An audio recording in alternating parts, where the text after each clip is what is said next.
Me va a interrogar. A ver, vamos a seguir con la clase. Hablemos del estómago. El estómago es un órgano glandular. Justo cuando ustedes ven el cambio, ¿cierto? Llegamos a la zona del esófago y llegamos a la zona del esfínter esofágico inferior, vamos a ver que esto pasa en la mucosa de un epitelio que es pluristratificado, no conificado, como se ve acá, y de repente, de golpe, ¡pam!, se transforma en un epitelio cilíndrico simple. O sea, la superaltura que había aquí del epitelio se transforma ahora en una altura bastante delgada. Este tejido es mucho más delgado en su cubierta que lo que tiene el esófago como estructura. Entonces, claramente que el estómago está hecho para recibir un alimento abrasivo.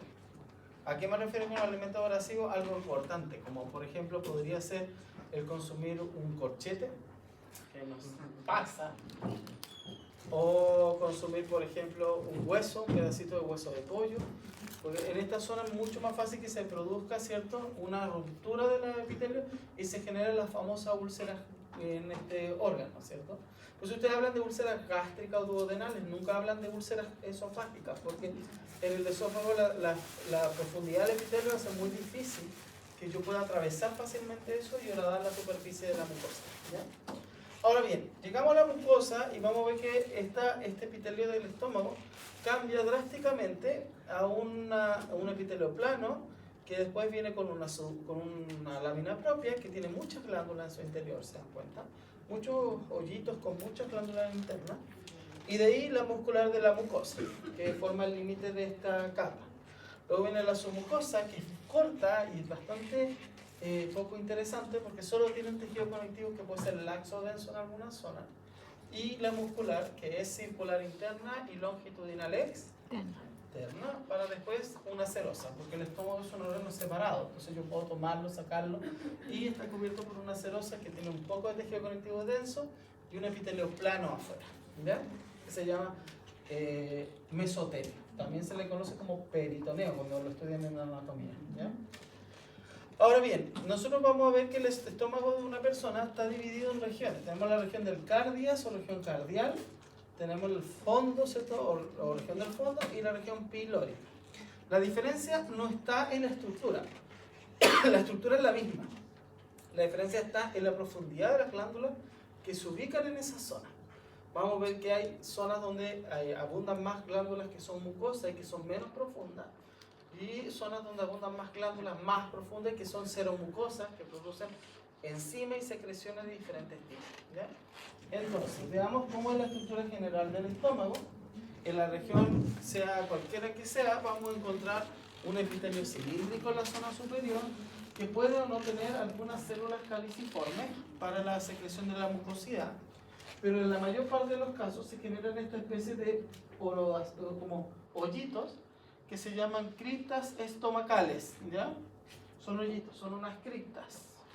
Y estas criptas desembocan en un tubo largo que va a entrar hasta acá, que entra profundo hasta el interior y que nosotros no lo vamos a poder ver como un tubo, pues es difícil que se vea como un tubo, sino que más bien se ve como cortado transversalmente o bien parte de sus paredes. Imagínense que esto era un tubito así, y lo cortamos así, por la orillita. Entonces, yo veo las células de la pared aquí en toda esta zona. Y puedo ver que al ingresar se van produciendo cambios del color de las células. Primero son rojas, después se vuelven rosadas, ¿se dan cuenta? Y las zonas más profundas son celestes, medias blancuchas, ¿ya? Y eso es porque cambia lo que secretan. No son las mismas células que están en la superficie. Podemos ver que en una cripta, como esta, hay diferentes regiones. La fosa gástrica o cripta original, se ubican principalmente células mucosas o caliciformes productoras de mucosidad. Luego tenemos el istmo, que es la zona donde se ve rosado aquí, que contiene células parietales, que son las secretoras del ácido clorhídrico, ¿ya?, que es sumamente importante para la función del estómago. Ustedes saben que el ácido clorhídrico es el que participa en la degradación de las proteínas, principalmente. Y aquí se secreta algo más que no está escrito aquí, que tienen que saber, lo que se llama péptido intrínseco.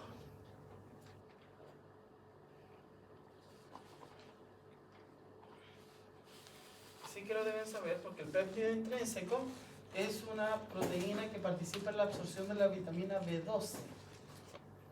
¿Ya? Y depende de la función de las células parietales. Por eso que las personas que consumen crónicamente fármacos que inhiben la acidez, como por ejemplo el omeprazol, ¿cierto? Y esas cosas que a la gente le gusta consumir porque beben mucho, comen mucho, cosas raras, ¿cierto? Suele inhibir también la liberación del péptido intrínseco, y estas personas lentamente están entrando en déficit de vitamina B12 y terminan, ¿cierto?, con una anemia producida por la falta de B12, ¿ya? Así que es importante que lo sepan.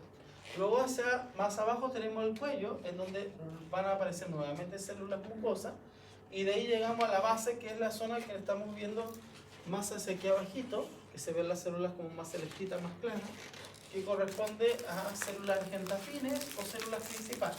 No podemos distinguir entre las dos, es muy difícil, porque las argentafines se ven exactamente iguales a estas, solo que se pueden ver con tinciones especiales, ¿no?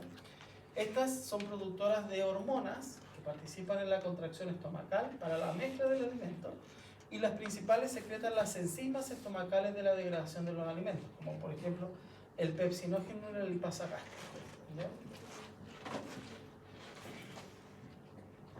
Así podemos ver entonces la estructura de una mucosa. Pueden ver aquí en la zona de acá la mucosa, y no sé si notan que aquí hay criptas, ¿cierto? Cada una de estas es una cripta que está entrándose en el interior. Ahí se nota muy bien la cripta, y pueden ver que la glándula se proyecta hasta la zona interna de la mucosa. ¿Y hasta dónde llega? Hasta que inicia la musculatura de la mucosa. Y pueden ver que hay, aunque se ve poco, pero esta zona es más morada y esta zona es más rosada. Si se dan cuenta, ¿no? Es porque aquí están las parietales y aquí están las principales. Ahora, después viene la submucosa, el tejido conectivo denso en este caso, y la muscular con la serosa muy delgada en la zona más. Aquí más de lo mismo, ven cómo entra. Ahí se ven muchas células caliciformes. ¿Por qué se ve así como para la abeja? Por el corte, ¿se acuerdan? Esto, en vez de ser un corte así, fue un corte así. Y podemos ver cómo entra y se empiezan a formar las células rojitas, son parietales, y aquí hay medias blancuchas, y hacia abajo deberíamos ver más oscuritas que corresponderían a las principales. Listo. De ahí salimos del estómago y nos dirigimos directamente hacia el intestino delgado. El intestino delgado es un órgano que tiene proyecciones hacia la zona interna que se llaman vellosidades intestinales, y son macrovisibles, es decir, que ustedes las pueden ver con los ojos. Son grandes. Ya estas vellosidades, que tienen forma de dedo, lo que hacen es proyectar la mucosa hacia el interior del lumen. Pero están curiosamente divididas en dos regiones, porque esto es bastante difícil de imaginárselo, pero es así. Un dedo que va hacia arriba, que es la vellosidad intestinal, ¿sí? Y un dedo que va hacia abajo, que se llama la cripta de Lieberkühn. Se escribe así, Lieberkühn. ¿Verdad? Si se equivocan en una letra, está mal. La cripta de Lieberkühn. Ahora, en el corte, esto se va a ver así.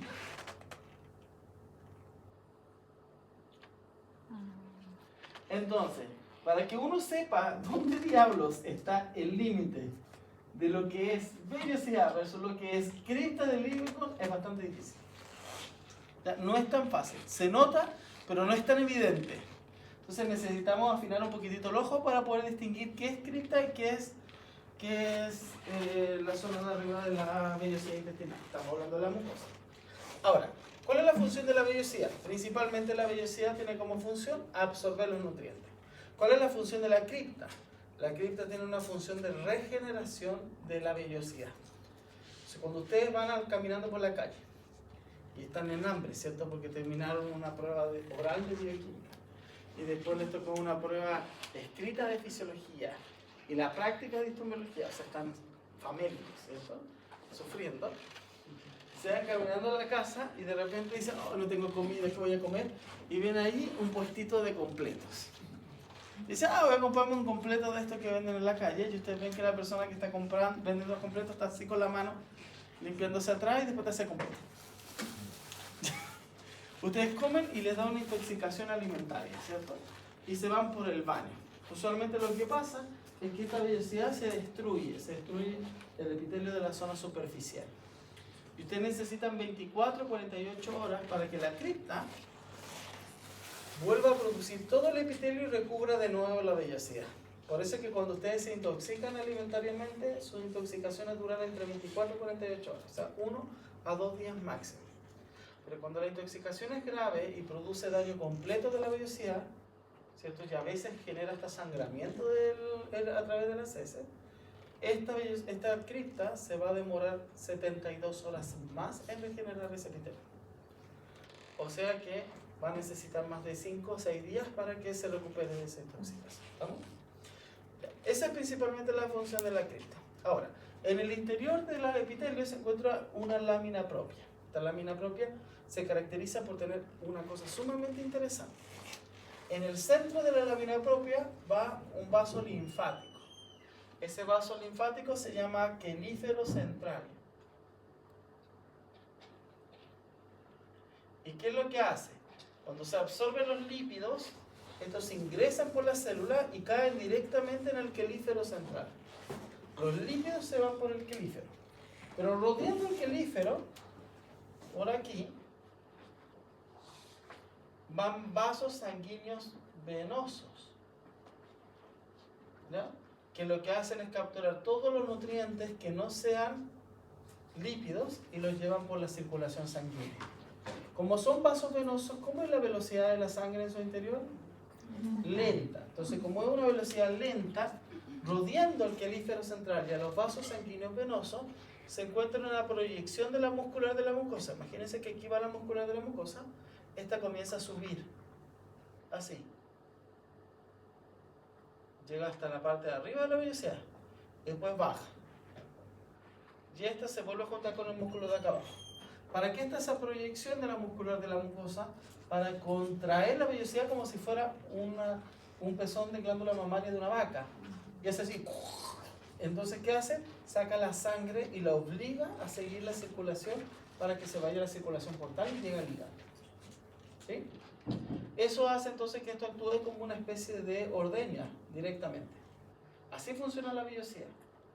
¿Ya? Entonces, por eso que aun cuando se haya llenado de nutrientes, esto se va a ir vaciando constantemente para que siga avanzando la absorción y se sigan adquiriendo nuevos nutrientes. Listo. Hacia la zona más profunda entonces tenemos las criptas del Liverpool y terminamos la mucosa con la muscular de la mucosa. Luego comienza la submucosa. Si el corte es duodeno, en esta zona vamos a encontrar glándulas mucosas. ¿Y por qué es tan importante que sepan eso? Porque el ácido clorhídrico es un ácido. No sé si ustedes saben qué pH tiene, pero tiene cerca de pH 2 a 3. Si ustedes viniera a la profe Claudia, ¿cierto?, en clases de química, y se aburriera de la violeta, ¿cierto?, y pescara el ácido clorhídrico, se lo tirara, ¿qué le pasaría a la piel de la pobre compañera? Se quema. Se quema. Imagínense eso entonces en su estómago. ¿Qué debería estar haciendo en la superficie de un epitelio tan delgado como un cilíndrico? Romperlo. ¿Y por qué no lo rompe? Porque la mucosidad que se produjo en el tracto digestivo cubre la superficie estomacal. Y al cubrirla, como tiene bicarbonato, genera un efecto de tampón. Entonces, en realidad las células están viviendo en un pH 7,4. Es el interior del tracto digestivo el que está en pH ácido. Pero ese ácido clorhídrico está aquí en el estómago. Y aquí se están degradando las proteínas, las papas fritas y todo lo que te comiste. Y eso tiene que pasar al duodeno. Y cuando sale al duodeno, sale con ácido también. Y eso puede romper la superficie duodenal. Por eso es que las úlceras en el tracto digestivo se pusieron o en el estómago o en el duodeno. ¿Sí? Y el duodeno, para defenderse, ¿qué hace? Secreta muco. Sí. ¿Y dónde está la glándula productora de mucosidad? En la submucosa. Solo en el duodeno. ¿Ya? Y se llaman glándulas de Brunner. ¿Cómo se escribe eso?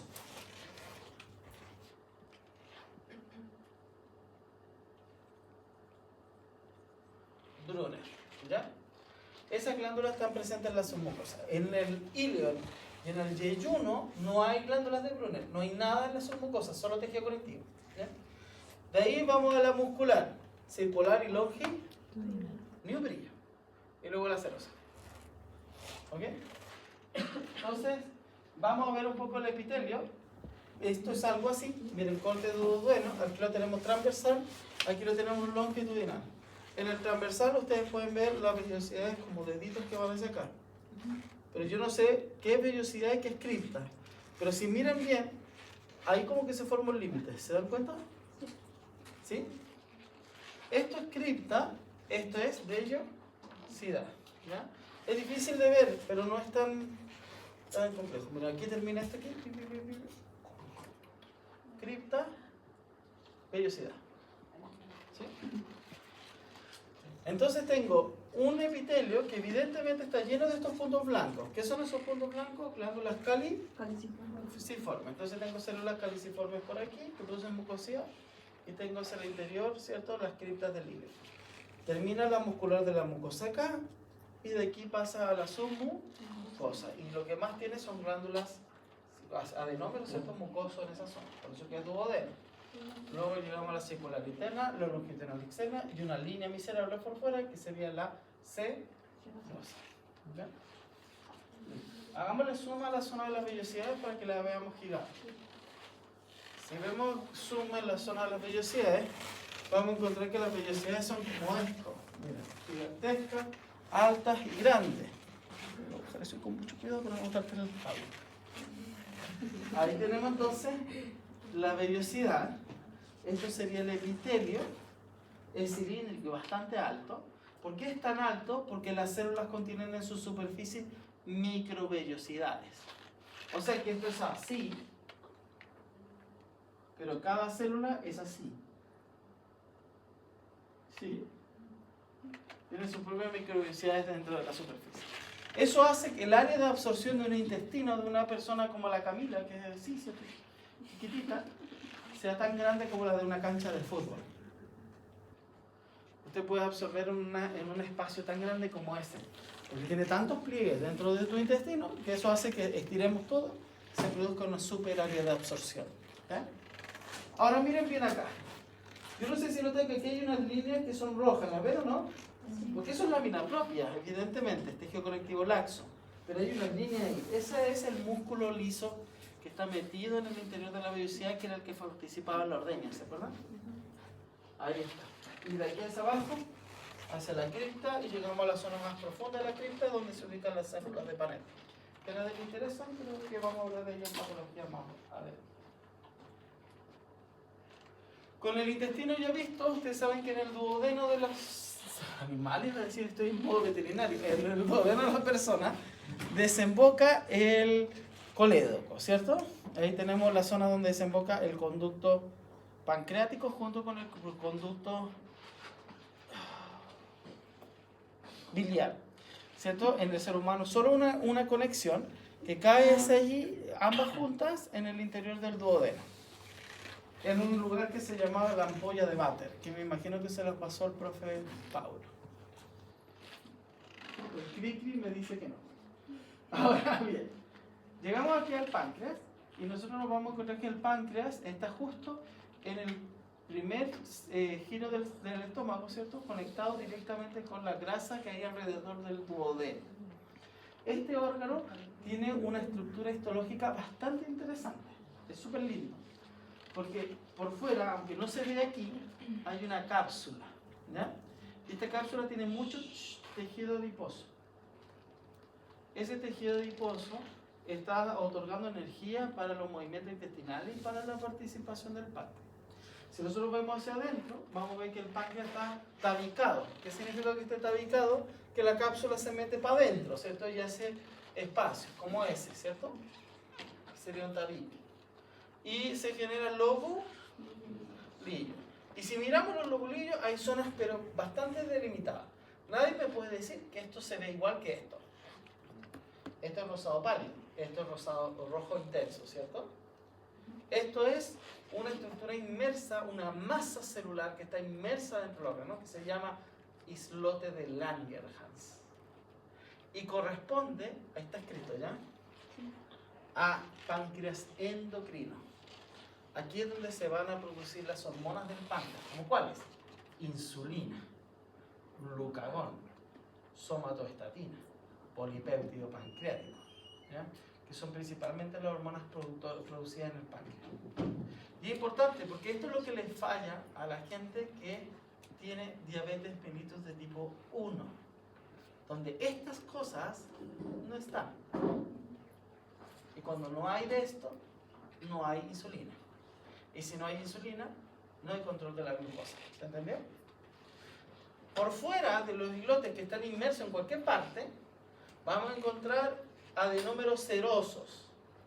Todo esto corresponde a la porción exocrina del páncreas. Aquí hay excretómeros, como ese, ¿cierto? Hay adenómeros que van a tomar las secreciones y van a sacar las enzimas del páncreas hacia el interior del duodeno. Las enzimas pancreáticas que se producen aquí se llaman zimógenos. ¿Y qué significa que sea un zimógeno? Que es una forma inactiva.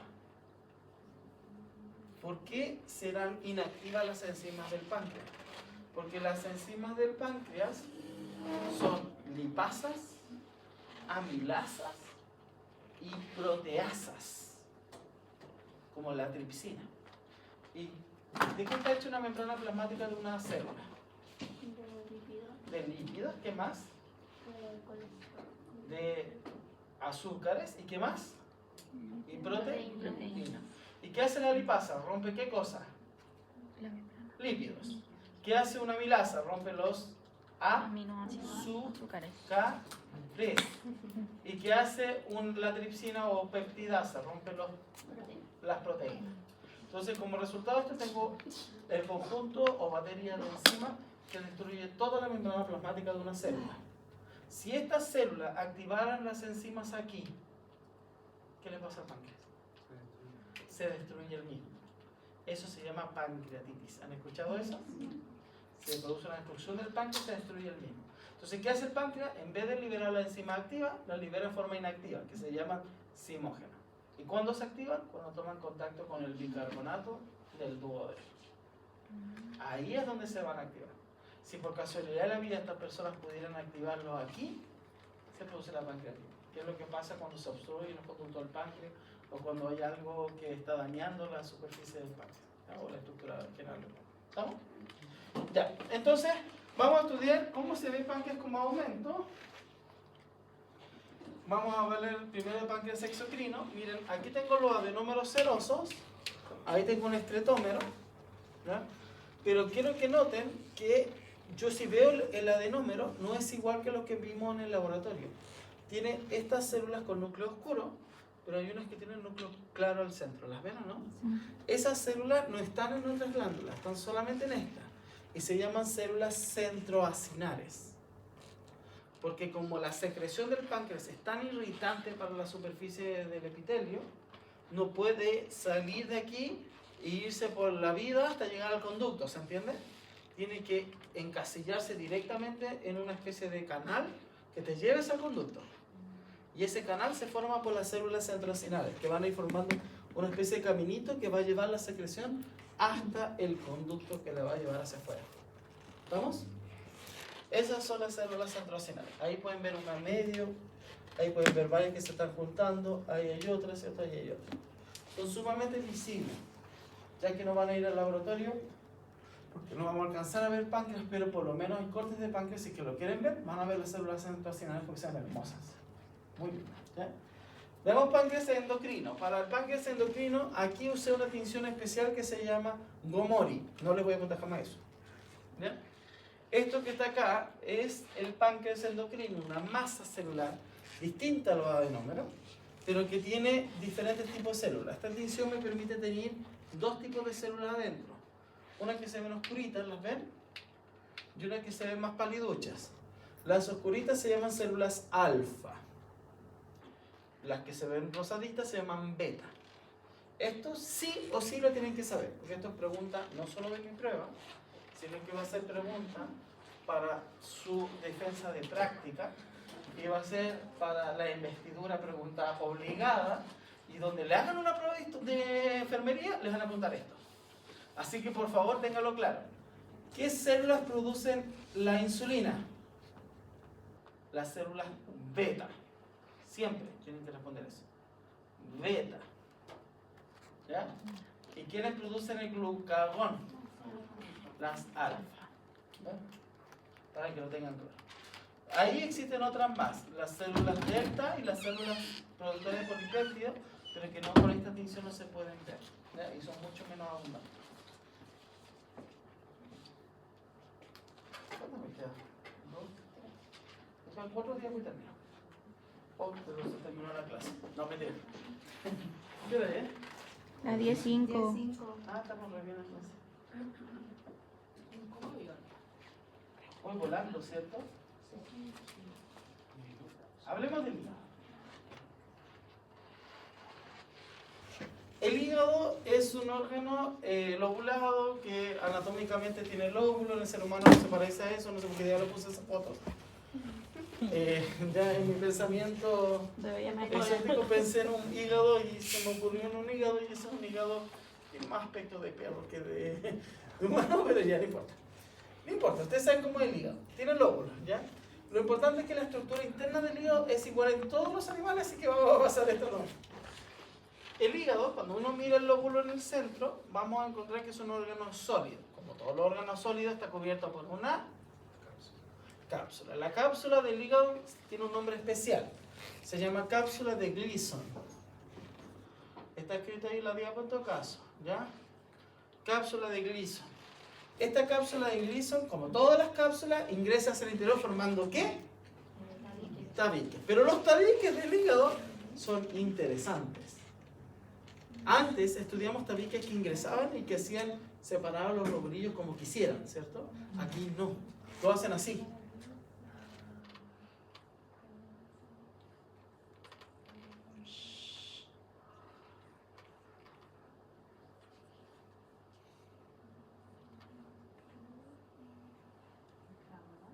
Sí, hexágonos perfectos. Ya, hexágonos perfectos. Y esa es la característica fundamental del hígado. Ahora, ¿van a poder ver los hexágonos ustedes en el corte histológico? No. Olviden. ¿Ya? Esto es una persona que tiene mucha imaginación, mucho tiempo libre y que se le ocurrió hacer algo así como para explicarlo. Porque en verdad, cuando yo corto estos hexágonos, los puedo cortar así, así, así. Entonces yo no logro ver la estructura de hexágono perfecto. Uno que otro va a tener una forma relativamente más perfecta, pero la mayoría no, ¿ya? Ahora, ¿qué es lo que tienen que saber? Estos hexágonos contienen en sus vértices una estructura que se llama la tríada portal. Como son hexágonos de la cápsula y la cápsula es de tejido conectivo denso, entonces en esa tríada portal hay tejido conectivo denso, ¿ya? Pero hay tres cosas, por eso se llama tríada. ¿Qué hay? Un vaso sanguíneo, es arterial, que deriva de la arteria hepática. No es la arteria hepática, ¿estamos claros? Es una rama de la arteria hepática, ¿ok? 2. Otro vaso sanguíneo venoso. Ya sabemos cómo distinguir entre arteria y venas, porque lo vimos en el laboratorio y también lo vimos en la clase teórica. Esta deriva de la vena porta. Una rama de la vena porta, que era la que venía del estómago, ¿se acuerdan o no? O sea, del estómago, del intestino, perdón. ¿Sí? Ya. Y nos queda un conducto biliar. Tampoco es el conducto biliar, es una rama del conducto biliar. Todas las tríadas porta tienen eso. Todas. Aquí, aquí, aquí, aquí, aquí, aquí, aquí, aquí, aquí, aquí, aquí, aquí, aquí, aquí. En todas hay eso. ¿Ya? Uno de cada uno. Entonces, ¿qué es lo que pasa? En esta tríada, la rama de la vena porta se va hacia acá y se va hacia acá y de aquí al otro lado y del otro vértice al otro vértice y al otro vértice, ¿se entiende? Llevan su sangre. Y estos capilares son sinusoidales. Discontinuos. ¿Les suena discontinuo? Sí. Porque se los pregunté en física. ¿Qué tienen los capilares discontinuos? Hoyos. Hoyos. ¿Y qué puede salir de ahí? Todo, incluido a las los eritrocitos, ¿cierto? Puede salir la célula. Entonces lo que está pasando es que la sangre que llega por la rama de la vena porta está saliendo hacia el interior de este hexágono. ¿Estamos? Sale la sangre, se sale de los vasos sanguíneos y se mete alrededor de los hexágonos. ¿Estamos claros? En el centro del hexágono tenemos una vena. Esta vena se llama vena central, que recoge la sangre. Entonces la sangre sale de aquí y se va por aquí para acá. Pim, pim, pim, por aquí para acá. ¿Se entiende? Y de ahí se va por la vena cava hacia el corazón. ¿Se entendió, cierto? Entonces, ¿qué es lo que está haciendo este hígado? Como funciona con en base a estas especies de hexágonos, lo que está haciendo entonces es que la sangre que pasa por aquí fluye hacia el interior del conducto y sea detoxificada. O sea, aquí es donde ocurre la limpieza de todos los venenos que se pueden haber ingresado con el alimento o toxinas que se hayan podido absorber durante el proceso de absorción de nutrientes. ¿Ya? Esa es la función principal del hígado, por eso lo está haciendo. ¿Y cómo lo va a hacer? Imagínense que aquí tengo un vértice.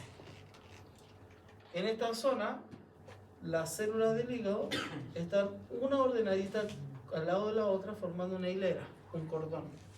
Y van así. Y por aquí van los eritrocitos, ¿se entiende? ¿Sí? Entonces, estos cordones se llaman cordones hepáticos.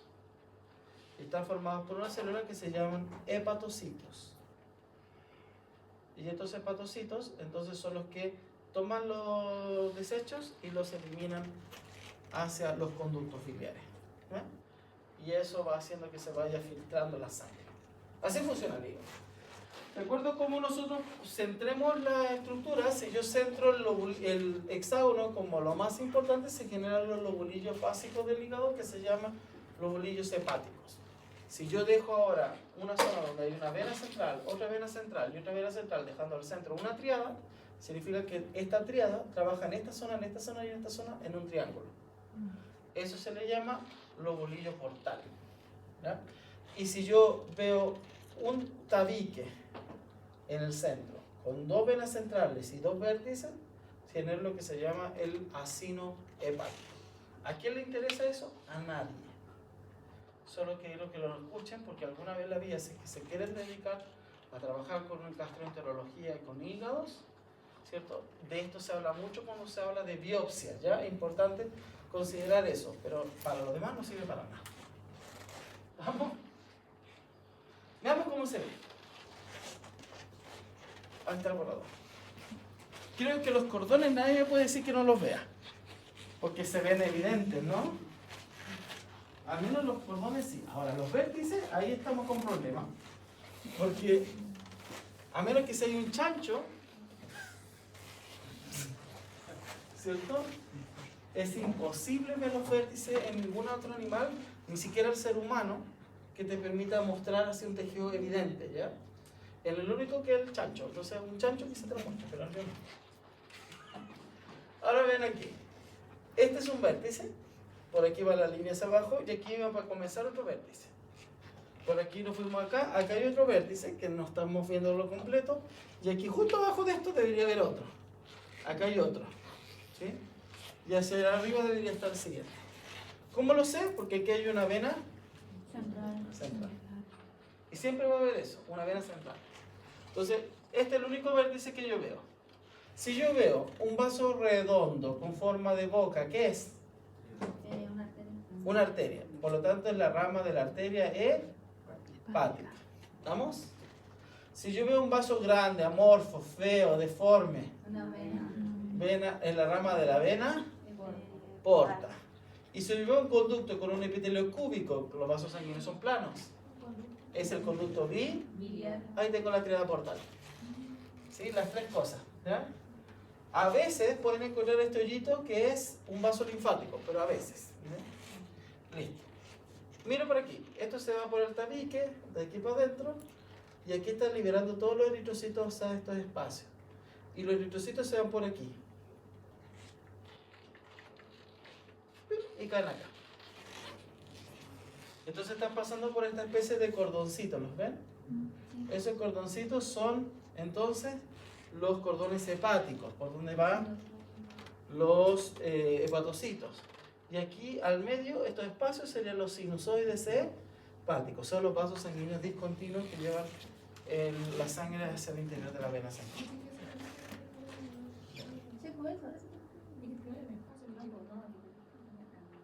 Listo. Sigamos, me quedan, ¿cuántas? ¿2? Y con eso termino. El yeyuno y el ilio no tienen ni un brillo. El yeyuno, ustedes pueden ver que las vellosidades intestinales son más grandes y tiene menos lumen. No hay glándulas en la submucosa. ¿Se dan cuenta? No hay ninguna. Es la única cosa que es importante. El yeyuno es la zona principal de absorción de nutrientes. Mucho más que el duodeno y mucho más que el ilio. El ilio es este que está acá. ¿Qué le pasó al lumen? Creció. ¿Qué le pasó a las vellosidades? Se achicaron. Por eso que esta no es una zona tan importante en la absorción. Y una de las cosas más importantes que tiene el ilio, a diferencia de las otras dos, es que comienzan a aparecer estas manchas aquí. ¿Las ven? Eso es como un cototo. Ese cototo es un tejido linfático, un nódulo linfático que está interpuesto, que se llama tejido linfoide asociado al intestino. ¿Ya? Ahora, este tejido linfático, si ustedes lo ven, forma como una especie de pliegue hacia el interior. Y si ustedes trabajaran en una unidad de endoscopía, donde es súper clásico hacer esto, ustedes lo van a ver y van a ver que dentro del intestino hay como unos pliegues que sobresalen en diferentes zonas.